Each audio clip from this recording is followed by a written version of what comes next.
Taariikhdu intii ay socotay, waxyaabo iyo meelo ayaa lala xidhiidhiyay dhacdooyin la yaab leh iyo khuraafaad, iyada oo la sheegay in ay ruuxaamo degan yihiin ama ay sanamo ilaah lagu sheegaya ay nacdaleen, amba ay meesha ka dhaceen musiibooyin iyo dhimasho. Haddaba waxyaabahan ay la wadaagi doono waxaa ka mid ah caruusado la nacdalay, sawiro la degan yahay ama lagu jiro, innaga oo soo qaadani doono 10 ugu hadalhaynta badan. Inta aynu muuqaalkeena u gudbin, waxaa kaa codsanaya inaad muuqaalka like garaysid, share garaysidna. Kaalinta koobaad waxaynu ku eegi doonaa sawirka Declan Rawley. Declan Rawley waxay ahayd gabadh sumcad xun oo degan New Orleans, waxayna nooleed qarniga 19aad. Waxay ahayd gabadh dilaa ah, iyada oo dili jirtay, cadibi jirtayna addoomaha gurigeeda jooga. Haddaba sanadkii 1990kii, mid ka mid ah dadka magaalada degan oo jecel artiska ama farshaxanka ayaa iibsaday sawirka Declan Rawley. Haddaba ninkan ayaa ku arkay dhacdooyin la yaab leh oo ka mid tahay inuu sawirku dhaqaaqo iyo shanqadho ay sameynayso sawirkii inta uu qaaday ayuu geeyey meel fog uuna tuuray. Kaalinta labaad waxaynu ku eegi doonaa caruusada Annabelle. Annabelle waa caruusad ka samaysan maro, waxaana la yidhaa ama la sheegaa in ay ku dhex jiraan ruuxaan xiqdi badan, waxaana lagu arkay waxyaabo la yaab leh oo baqdin gelisay dadkii iska lahaa, ilaa ay markii dambe gacanta ku dhigtay oo caruusadan loo geeyey qof ku takhasusay cilmul arwaax ama loo yaqaano wasiidul arwaax, uuna sheegay in caruusadani ku jirto ruux ilmo yar oo dhintay oo la odhan jiray Annabelle. Qisada caruusadan ayaa la ka matalay filimaan badan oo uu ka mid yahay filimkani.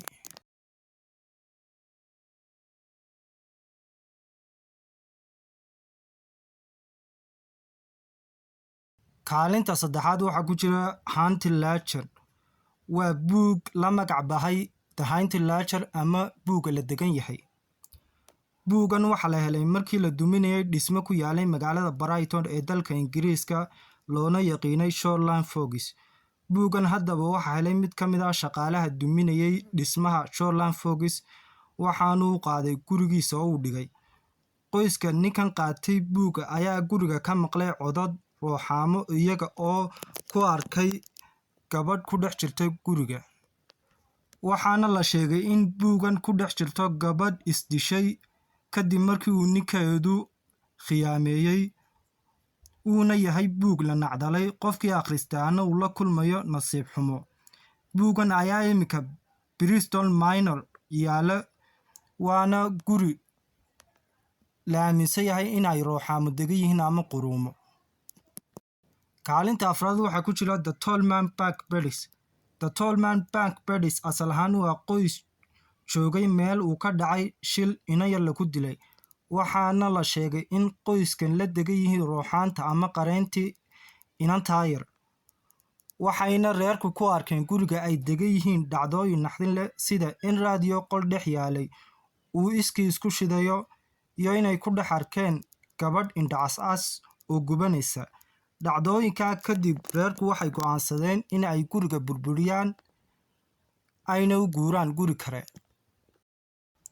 Kaalinta shanaad waxaa ku jira sawirka ilmaha yar ee ooyaya.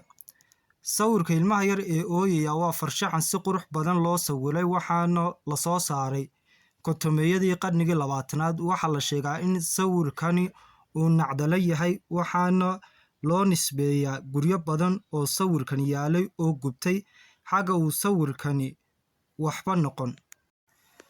Kaalinta lixaad waxaa ku jira The Woman from the Lamb Statue.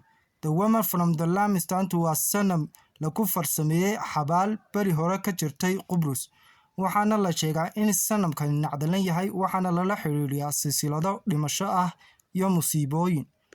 Waxaanu imika sanamkani yaalaa Madxafka Qaranka Scotland. Kaalinta toddobaad waxaa ku jira caruusada Robert. Caruusadan waxaa iska lahaa nin artisle ah, abwaana ah, waxaana la sheegaa in ay caruusadani ku jiraan ruuxaamo, waxayna leedahay caruusadani qiso naxdin leh. qisadan oo ah in ay islaantii soo korisay robot oo sixirka adeegsani jirta ay u samaysay caruusadan siisayna si wehel ugu noqoto. Shaqaalaha guriga ayaa maqli jiray caruusadan oo la hadlaysa robot. Caruusadan ayaa imika taala East Martino oo ku taala gobolka Florida ee Mareykanka. Kaalinta 8aadna waxaa ku jira kursiga Thomas Busby. Waxaa kursigan iska lahaa nin la odhan jiray Thomas Busby. Thomas Busby haddaba wuxuu ahaa nin dilaa ah oo noolaa qarnigii 18aad. waxaana la sheegaa qof kasta oo kursigan ku fadhiistaa inuu la kulmayo nasiib xumo iyo dhimasho kadis ah. Kaalinta 9aad waxaa ku jira The Delhi Barbel Sphere. Delhi Barbel Sphere waa dhagax la aaminsan yahay inuu barakeysan yahay oo laga soo xaday meel sanamada lagu caabudo oo ku yaalay Delhi qarniga 19aad. waxaana la sheegaa qof kasta oo dhagaxan haysta inuu la kulmayo nasiib xumo.